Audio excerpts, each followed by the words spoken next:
स्वागत है दोस्तों आप सभी का एक और बुद्धा इंस्पिरेशन कहानी में।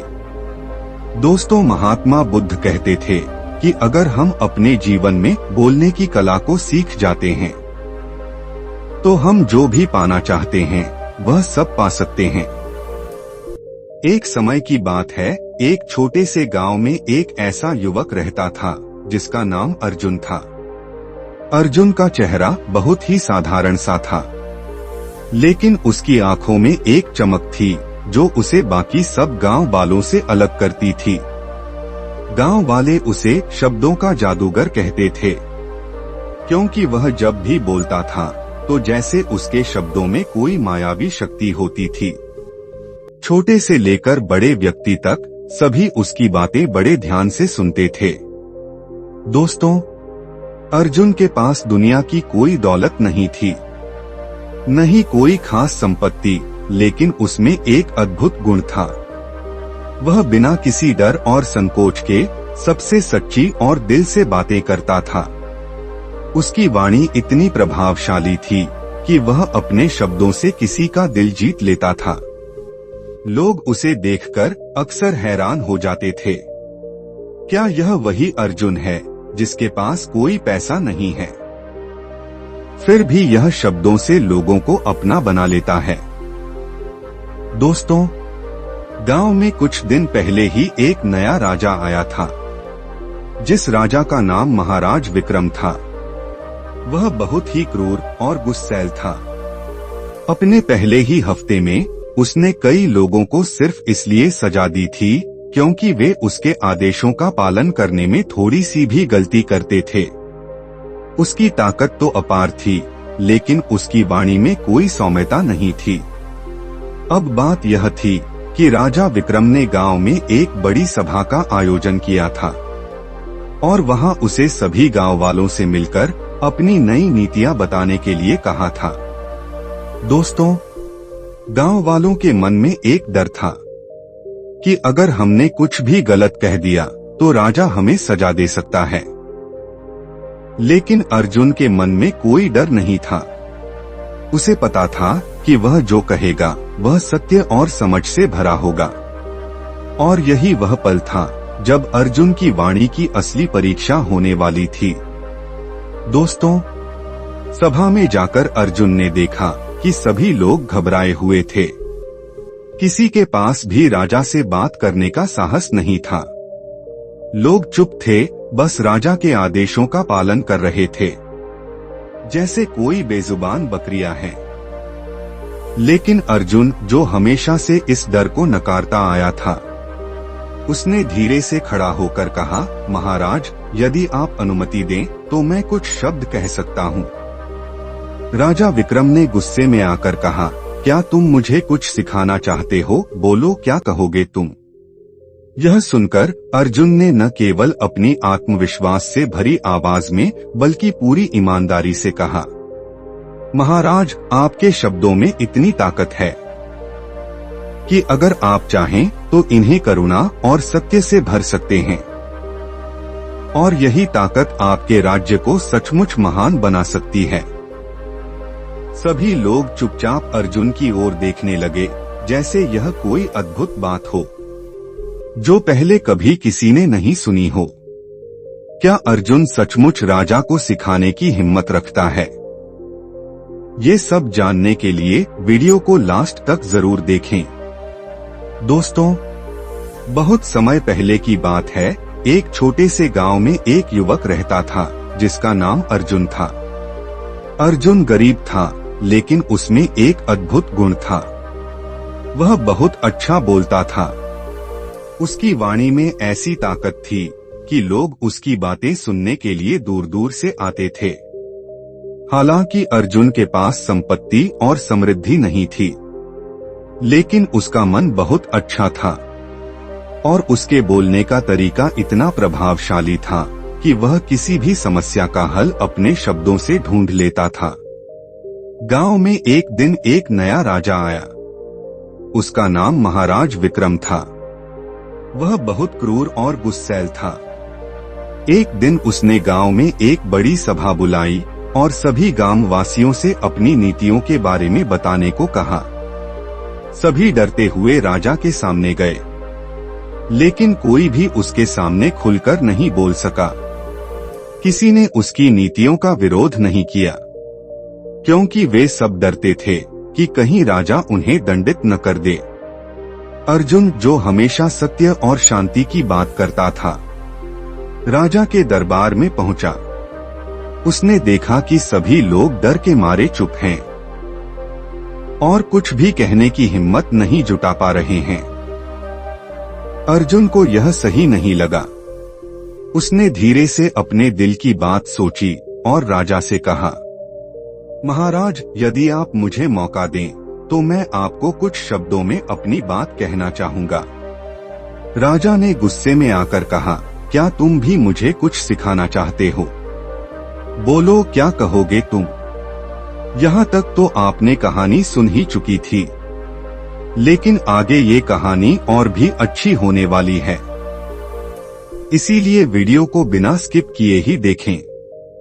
दोस्तों, अर्जुन ने बिना डर के शांतिपूर्वक और स्पष्ट शब्दों में कहना शुरू किया, महाराज, हम सभी आपकी शक्ति और प्रभाव को मानते हैं, लेकिन एक सच्चा शासक वही है जो न केवल अपनी शक्ति से बल्कि अपने शब्दों से भी लोगों के दिलों को जीतता है। आपके शब्दों में जब तक दया और करुणा नहीं होगी, तब तक लोग आपसे डरेंगे, लेकिन कभी आपसे प्रेम नहीं करेंगे। राजा ने ताज्जुब से अर्जुन की बातों को सुना। अर्जुन ने आगे कहा, हमेशा याद रखें, बोलने की कला में सबसे महत्वपूर्ण बात है सत्य, करुणा और शांति। यदि आप अपने शब्दों में ये तत्व लाएंगे तो न केवल आपके राज्य में शांति रहेगी, बल्कि लोग आपके प्रति सम्मान और प्यार भी महसूस करेंगे। राजा के दिल में अर्जुन की बातों का असर हुआ। उसने सोचा कि अगर उसकी शक्ति को लोग केवल डर के कारण मानते हैं, तो क्या यह वास्तव में शक्ति है? क्या यह असली सम्मान है? उसे महसूस हुआ कि वह डर से शासक बन सकता है, लेकिन सच्चा शासक वही है जिसे लोग उसके अच्छे शब्दों से पसंद करें। अर्जुन के शब्दों ने राजा को बदल दिया। उसने धीरे धीरे अपनी नीतियों में बदलाव करना शुरू किया। वह अब लोगों से प्यार से और करुणा के साथ बात करता था, और उसकी वाणी में दया और समझ की भावना होती थी। उसका राज्य धीरे धीरे खुशहाल और शांतिपूर्ण हो गया। लोग अर्जुन के शब्दों की तरह अब राजा की बातों को दिल से सुनते थे। इस कहानी से हमें यह सीखने को मिलता है कि बोलने की कला केवल शब्दों का आदान प्रदान नहीं है, बल्कि यह एक ऐसी शक्ति है जो किसी भी व्यक्ति के जीवन को बदल सकती है। यदि हम अपनी वाणी में सत्य, करुणा और समझदारी लाते हैं, तो हम न केवल दूसरों के दिलों को छू सकते हैं, बल्कि अपनी इच्छाओं और लक्ष्यों को भी प्राप्त कर सकते हैं, जैसा कि अर्जुन ने राजा विक्रम को सिखाया। बोलने की कला सीख गए तो जो चाहोगे वही पाओगे। अर्जुन की यह कहानी यह सिद्ध करती है कि शब्दों की शक्ति को समझकर और सही समय पर सही शब्दों का प्रयोग करके हम न केवल अपनी समस्याओं का समाधान पा सकते हैं, बल्कि दूसरों के दिलों में भी स्थान बना सकते हैं।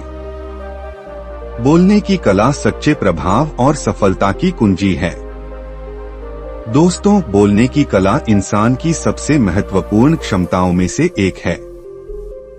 शब्द न केवल हमारे विचारों को व्यक्त करते हैं, बल्कि वे हमारे व्यक्तित्व, हमारे दृष्टिकोण और हमारे प्रभाव की भी पहचान बनाते हैं। यह कला न केवल समाज में हमारा स्थान बनाती है, बल्कि हमें अपनी इच्छाओं और सपनों को प्राप्त करने का मार्ग भी दिखाती है। इस संदर्भ में गौतम बुद्ध का जीवन और उनके उपदेश एक आदर्श उदाहरण हैं। बुद्ध और उनकी वाणी की शक्ति क्या थी? दोस्तों, गौतम बुद्ध ने शब्दों के महत्व और प्रभाव को गहराई से समझा था। वे यह जानते थे कि शब्द केवल बातें नहीं होते, वे मन को बदलने और दिशा देने की शक्ति रखते हैं। बुद्ध के समय उनकी वाणी ने हजारों लोगों के जीवन को बदल दिया। उनके उपदेशों का सार सरल था, लेकिन उनके कहने का तरीका इतना प्रभावशाली था कि लोग तुरंत ही उनके विचारों से जुड़ जाते थे। बुद्ध ने हमेशा मध्यम मार्ग की बात की थी। दोस्तों, महात्मा बुद्ध ने अपने शब्दों में स्पष्टता, शांति और सच्चाई को रखा। जब वे उपदेश देते थे तो उनकी वाणी में करुणा और दया का ऐसा मिश्रण होता था कि सुनने वाला स्वयं को उनके विचारों में ढालने के लिए प्रेरित हो जाता था। यह उनके प्रभावशाली बोलने की कला का ही परिणाम था कि उनकी शिक्षाएं आज भी प्रासंगिक हैं। बोलने की कला के मूलभूत तत्व स्पष्टता और सरलता। किसी भी बात को प्रभावशाली बनाने के लिए उसका सरल और स्पष्ट होना जरूरी है। बुद्ध ने कभी भी जटिल शब्दों का उपयोग नहीं किया। वे आम भाषा में बोलते थे जिसे हर कोई समझ सके। इंसान के अंदर सत्य और प्रामाणिकता अवश्य होनी चाहिए। सत्य ही वह आधार है जो बोलने की कला को प्रभावशाली बनाता है। यदि हमारी बातें सच्चाई पर आधारित हों, तो वे लोगों के दिलों को छूती हैं। बुद्ध ने कभी भी झूठ या अर्धसत्य का सहारा नहीं लिया। उन्होंने केवल वही कहा जो जीवन को बेहतर बना सके। बुद्ध के अनुसार करुणा और दया का होना बहुत जरूरी है। जब हम अपनी वाणी में दूसरों के प्रति करुणा और दया का भाव रखते हैं, तो हमारी बातें अधिक प्रभावशाली बनती हैं। बुद्ध ने हर जीव के प्रति करुणा की भावना को अपनी वाणी का हिस्सा बनाया। बुद्ध कहते हैं, इंसान के भीतर धैर्य और शांति का होना बहुत जरूरी होता है। बोलने में धैर्य और शांति का महत्व अविश्वसनीय होता है। क्रोध या उत्तेजना में कही गई बातें नकारात्मक प्रभाव डाल सकती हैं। बुद्ध ने हमेशा शांत मन से और सही समय पर बोलने का महत्व समझाया। बोलने की कला कैसे आपकी इच्छाओं को पूरा कर सकती है। आत्मविश्वास को बढ़ाना। जब हम सोच समझकर बोलते हैं तो यह हमारे आत्मविश्वास को बढ़ाता है। आत्मविश्वास से भरी वाणी दूसरों को हमारी बात मानने और समझने के लिए प्रेरित करती है। संबंध मजबूत बनाना। प्रभावी बोलने की कला हमारे रिश्तों को मजबूत बनाती है। जब हम दूसरों की भावनाओं को समझकर उनके साथ संवाद करते हैं, तो यह उनके साथ हमारे संबंध को और गहरा करता है। नेतृत्व क्षमता विकसित करना। महान नेता वही बनते हैं जो बोलने की कला में निपुण होते हैं। बुद्ध इसके सबसे बड़े उदाहरण हैं। उनकी वाणी ने उनके समय में एक पूरा धर्म और जीवन का एक नया दृष्टिकोण पैदा किया। लक्ष्यों को प्राप्त करना। जब हम अपनी बात प्रभावी ढंग से कह पाते हैं, तो हमारी इच्छाओं और लक्ष्यों को दूसरों तक पहुंचाना बहुत ही आसान हो जाता है। ऐसा संवाद हमें लोगों का सहयोग और समर्थन दिलाने में मदद करता है। बुद्ध के उपदेश से शिक्षा। गौतम बुद्ध ने हमेशा इस बात पर जोर दिया कि बोलने से पहले सोचें। उनकी शिक्षा सम्यक वाणी पर आधारित है, जिसमें ये 4 उदाहरण हैं। नंबर 1, असत्य न बोलें। नंबर 2, कटु वचन से बचें। नंबर 3, पीठ पीछे किसी की बुराई न करें। नंबर 4, ऐसे शब्द बोलें जो दूसरों के लिए उपयोगी और सकारात्मक हों। महात्मा बुद्ध के अनुसार बोलने की कला केवल शब्दों का खेल नहीं है। यह दिल और दिमाग को जोड़ने का माध्यम है। यदि आप इस कला को सीख जाते हैं, तो आप अपने जीवन में वह सब कुछ प्राप्त कर सकते हैं जिसकी आपको इच्छा है। गौतम बुद्ध की शिक्षाएं हमें सिखाती हैं कि कैसे हमारी वाणी न केवल हमें सफल बना सकती है, बल्कि यह दुनिया को भी बेहतर बना सकती है। उनकी वाणी आज भी हमें प्रेरणा देती है कि सही बोलें, सरल बोलें और सच्चाई के साथ बोलें। यही कला हमारी सबसे बड़ी शक्ति है। दोस्तों, ये बुद्ध की ये प्रेरणादायक कहानी आपको कैसी लगी, कमेंट करके जरूर बताएं।